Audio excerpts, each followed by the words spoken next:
guys, it's me. Welcome back to my channel where I like to bring you guys along with me as I navigate my faith, fitness, and financial journeys. So today is day 12 of the 21-day financial fast that I'm on, where I'm posting a video every day from November 1st to November 21st. And today's chapter happened to be about debt. So surprisingly, debt is one of those things that really intrigues me, just about how people get into debt, how people get out of debt, how people feel about having debt. And a few years ago, one of the things that really stood out to me was somebody had mentioned a debt comfortability level. So, which is how much debt you feel comfortable being in. And over the years, as my income has increased, that number has also increased. So, for example, I remember a long time ago, I would probably never purchase something for like $2,500 on my credit card. Like, I just didn't feel comfortable. I was like, oh, it's gonna take this amount of time to pay off this thing. And then as I've progressed over the years, I know that I've spent $2,500 on taking a course. And I'm just like, oh, okay, I feel comfortable doing that because in 2 or 3 pay periods, I will pay that money back. And that's kind of how I've come to think about things. And then also too, I know like certain things, people will go out and get a car loan for like $50,000-$60,000 and they feel okay with that. They're in debt, you know, they have a 5 to 7 year plan of paying things off and they feel okay with that. So everybody has their own things and how they go through and rationalize things. So I've never gotten a new car or anything that was super expensive. The car that I do have, I paid about $14,000 for that. And I was able to luckily pay that off within about a year and a half after getting it. So it's just like, people do things because they feel comfortable with it. But when it comes to debt, I think so many things have been normalized about having a mortgage, having a little bit of credit card debt, having student loan debt, things on, Affirm, like pay now, buy later, like that whole like layaway type of thing in a modern 2024 and things like that. And I remember it was not too long ago, I was talking to one of my coworkers and I was talking about, hey, you know, I'm gonna pay this off, but I'm not gonna use my credit card again to do this. And he's like, well, isn't that what you say every time? So he's like, you have to think about why you are leaning towards your credit card, because I'm pretty sure the last 2 times that you paid off your credit cards, you said that you didn't want to carry a balance and do this and this and that. And then I had to think about, you know, what type of things am I feeling emotionally to where I would reach for my credit card versus paying cash or paying for it with my debit card. So those are things to think about.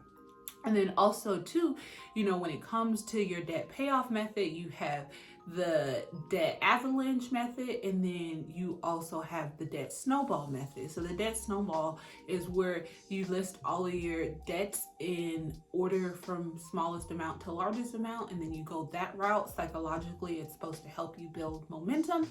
And then on the other hand, you have the debt avalanche where you list your debts in order starting with the highest interest rate, and then you go down that way in order to prevent paying more interest over time. Another thing that I want you guys to keep in mind too is your debt to income ratio and how that affects other parts of things that you want to do when it comes to purchasing a house and making certain like long-term commitments. Like that number comes into play as well.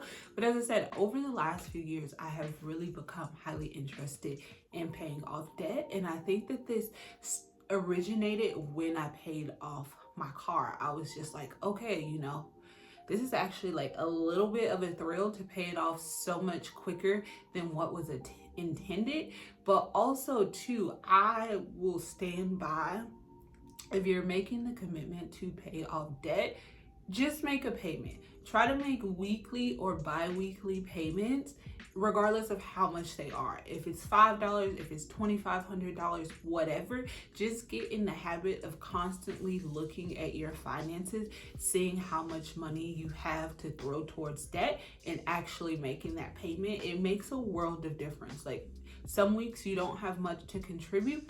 Other weeks you have a little bit more, but I feel like after about 4-ish months, when you really start start to see the difference that all these small payments have now accumulated into this amount of extra money thrown towards your debt, you will be so proud of yourself, and then you'll just be on board. And it comes a little bit addicting to paying off your debt. So that's some habit that I need to get back in, as I've kind of veered away from a little bit and been focused on other things. But I think this also ties back into what are your priorities, and also that's the same method that I use for saving as well. So right now I'm in a season of paying off debt, so I'm not really contributing to savings at all. Some things just naturally happen because they're automated and I haven't stopped it, and those are things that I've discussed in previous videos.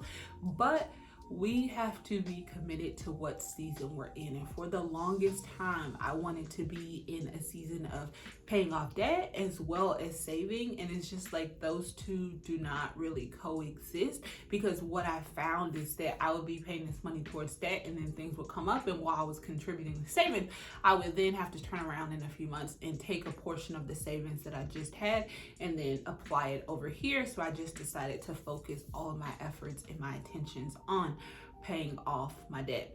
So if you guys have any good tips, leave them down below in regards to paying off debt. But as usual, I want you guys to take time to enjoy your own journey, and I will catch you guys in the comments into the next video. Bye.